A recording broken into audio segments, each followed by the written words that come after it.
legit have forgotten how many movies actually exist in this universe. Joked about it the last few times that I've done a Marvel review, like I'll joke about some high number that it is, but I actually have no idea. If you know the actual number and it's not like 25 or 30 like I'm thinking, can you put it in the comment section below? In any case, I'm reviewing Captain Marvel, yet another film in the MCU, the first MCU film to feature a woman lead as the superhero. It is also the final film that we are getting before Avengers Endgame hits us next month. That's right, we've got about a month and a half until Tony Stark and Captain America die tragically and emphatically in front of your very eyes. Oh, I'm sorry.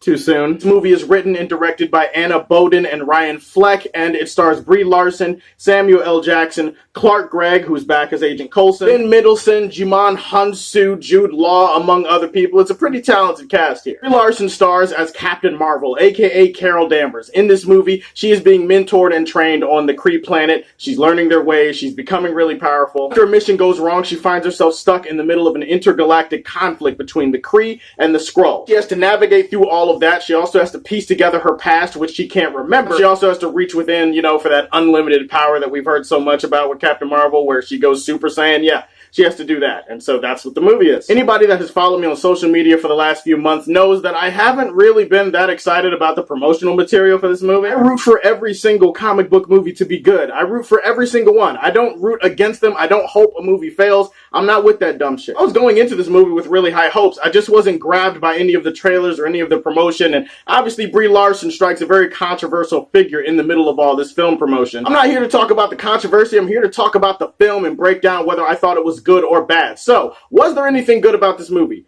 Yes, there were quite a few things that I liked about this movie. I guess you have to start with Brie Larson since she's the main star of the movie and she's the center of attention and she's been in the news for all the right and wrong reasons lately. I will say this, there are definitely moments throughout this film where Brie Larson shows why she was chosen to be Captain Marvel. She definitely demonstrates a screen presence at times throughout this movie. Like, you can definitely see it in her. You can see that flash of personality. It comes out bits and pieces here or there. It sounds kind of like a backhanded compliment, but to be honest, Brie Larson was actually a little bit better in this movie than I actually thought she'd be going into the movie. So I'm actually paying her a compliment. The best scenes involving Brie Larson in this movie all involve Samuel L. Jackson, in my opinion. Like, Samuel L. Jackson and her make quite the good team up. When Nick Fury and Captain Marvel are trying to figure things out on the road, this movie kind of takes on the personality of a buddy cop road trip type of movie. That's where this movie has its best scenes. In particular, Samuel L. Jackson as Nick Fury crushes it just like he's always crushed it. He could play this role in his sleep. He could play this role with no eyes, let alone one eye. I will say that the de-aging process that they used for him and for the other characters, because this movie does take place in the 90s, is like revolutionary stuff. Like, the de-aging stuff in this movie was freaking amazing. There are definitely a couple of moments where you look at Samuel Jackson and you see him move and you're kind of like, yep, that's the 70-year-old Samuel Jackson I know. No, just sometimes when old people, when they're running or something like that, it looks kind of like this,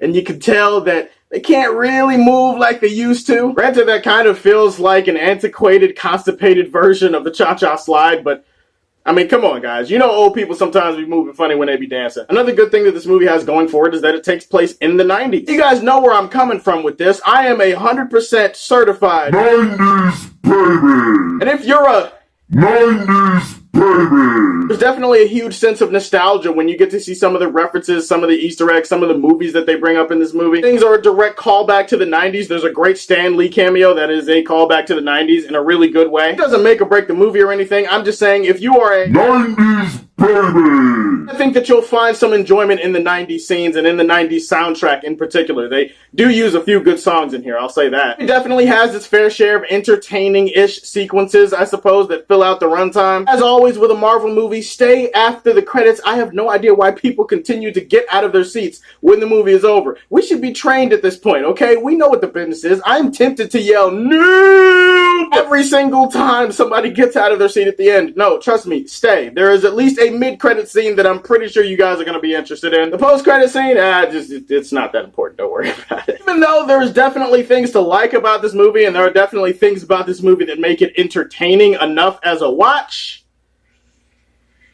I was rooting for you. We were all rooting for you. How dare dare you! Sorry guys, I gotta say overall this movie didn't really do it for me. I think the biggest problem I have with this movie is the direction. Poor direction in the sense that this movie has no real spirit or personality of its own. It has no sense of style. It has no sense of what it wants to be. I honestly walked out of this movie feeling like anybody could have directed this movie. Whether it's action sequences, whether it's dialogue scenes, whether it's the emoting scenes, whether it's anything related to editing or the way that the film was made, I really didn't feel that the filmmakers left their mark on this. It felt kind of bland. It felt kind of paint by the numbers for a large majority of the runtime, and at different times I feel like the direction also hurt some of the actors' performances. Brie Larson, I feel like the direction in this movie didn't really push Brie Larson to be the best Brie Larson she could be. I feel like some of her performance is hot and cold in this movie. Like, there are some times you can definitely see the talent, and then there are other times where you're kind of like, I'm getting nothing from this chick. If she's the same in Endgame, I feel like this is a Brie Larson issue. Nothing about this movie stood out, even the action sequences. I mean, yeah, there's a few cool-ish sequences in the movie, like I said. Most of the action scenes in the movie are still bland as hell. They're kind of boring. There's nothing here that you've seen that you haven't seen before done in better movies. Not to mention some of the CGI in the bigger action sequences, especially with the close-ups, was frustratingly mediocre, and I'm not used to seeing that from them. In regards to the writing in this movie, there are definitely a few things where they write the story in a certain way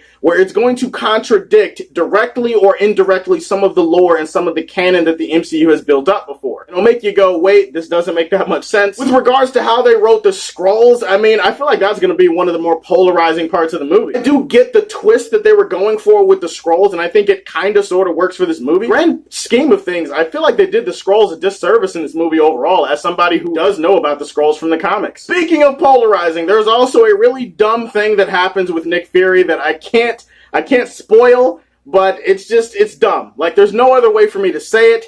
It's dumb. Bland is that type of word that you hear sometimes describing movies, and it's an overused word. Everybody uses it, but I feel like it's very appropriate in this case. Picture you trying somebody's cooking for the first time, and they're like, oh, well, I've got this really fire-ass meatloaf. I feel like you're gonna love this meatloaf. Like, this is gonna be the best damn meatloaf you've ever had in your life. They gas you up, and they fill you with excitement, but then when you actually eat the meatloaf, you're like, bruh, there's nothing here. Like, what is this? That's what this movie is. I feel like this movie is a lesser version of the meatloaf that you should have had. Walk out of the theater, you go, bruh, I could lick my own elbow and I'd probably have more taste than this meatloaf. A few good scenes does not save this movie from being a guilty pleasure for me, and I'm going to put it in Smallville. The only thing that this movie did was get me more excited to see Endgame. The actual movie itself, I don't have to watch it again. Those are my thoughts on Captain Marvel. Let me know what you thought about the movie in the comment section down below. Please like and subscribe to the Superfan Show, and as always, if you like what you see, tell me how you feel, and stay tuned to hear more from the Man of Steel.